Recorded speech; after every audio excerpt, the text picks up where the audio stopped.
So today I thought I would walk you through the process of purchasing a co-op. The process is very similar to buying a house or a condo, but the process from end to end is typically much longer. This is primarily because of the approval required from the co-op board. Okay, starting from the very beginning, once you find the home you want to purchase, you and your agent will work on an offer to submit. The offer will include your terms, including the offer amount, if financing, the percentage that will be financed. If not financed, then it would be an all-cash offer.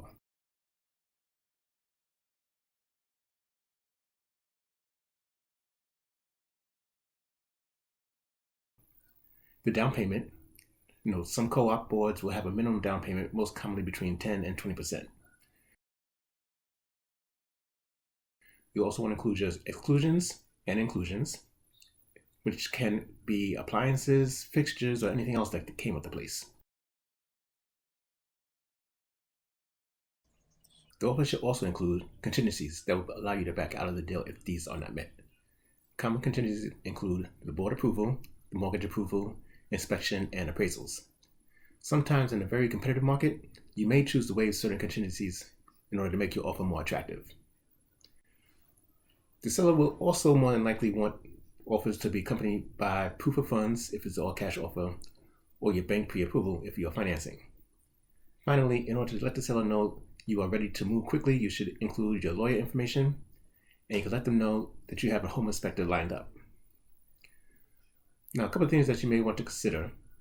Often a higher down payment will sway the seller in your favor when they have multiple offers. And at times, letting the seller know how fast or how flexible you are with the closing date may also influence their decision. Now, if your offer is accepted, the seller's lawyer will send the contract to your lawyer for review and comments. At this time, it is appropriate to have your home inspection completed if you have not waived that contingency. But even if you have waived it, you could still benefit from having it done for informational purposes. Now, it should be noted that the fee for the home inspection is not refundable. Once the contract is approved by both parties, the buyer will sign the contract and return it with the agreed upon down payment. This could be the full down payment, or if agreed upon, a portion of the down payment with the balance due at closing. If any of these contingencies are not met and the deal is canceled, the buyer will be refunded the down payment. Also, this would be a good time to submit your mortgage application. The sooner the better, as you will need to submit your mortgage commitment letter with the co-op application. Now, somewhere between the contract signing and the closing, the bank will order an appraisal. The appraisal is used by the bank to determine if the home value is equal to or more than the amount of the loan. As long as the appraisal comes in within the expected value, the deal can continue. However, if the house under appraises, something will need to be worked out, or the deal can be canceled. Okay, so up to this point, the process is basically the same for condos, co-ops, and home purchases. This part is particular to co-ops and some condos. The buyer will need to complete the board application. Fair warning, many people will find the requirements of the application to be very intrusive, but here is what you should be prepared to submit.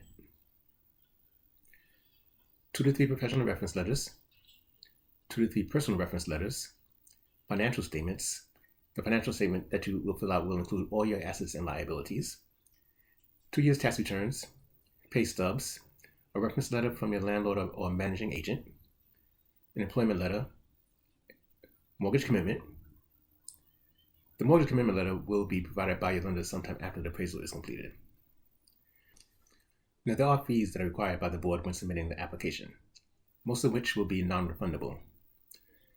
A few sample fees are an administrative fee, typically for the seller, an application fee, the buyer, credit report fee, buyer, messenger fee, buyer, move-in deposit, buyer, move-out deposit, seller, and a processing fee, buyer.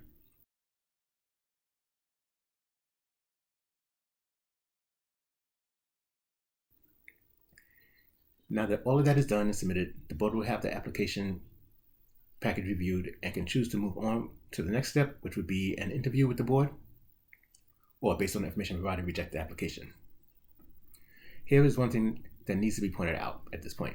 In the 5 boroughs of New York City, the board does not have to provide a reason for rejecting an applicant. This can be extremely frustrating as you never know why you were rejected. In Westchester County, they now require the board to provide a reason. This is important because you would never know if you were rejected for discriminatory reasons, for example, race, religion, or sex, if the board is not required to give a reason. In my humble opinion, this is something that New York City needs to address immediately. Back to the board interview. The board will need to schedule a date and time for the interview. Nowadays, that could be in person or virtually. And will meet with all potential occupants. You'll need to be on your best behavior for this one, as this is the final step to getting approved. Hopefully the interview goes well and you can move on to the closing. The closing date will be set after you are board approved, and then the buyer and the representatives, the seller and their representatives, will sit down and sign numerous documents, exchange the agreed upon funds, and pay the respective agencies. I'll do something on closings later. And then when you walk out the room, you will be a proud shareholder in the co-op that you have chosen. As you can tell, this can be a very timely process, so it's best to be as prepared as possible from the beginning.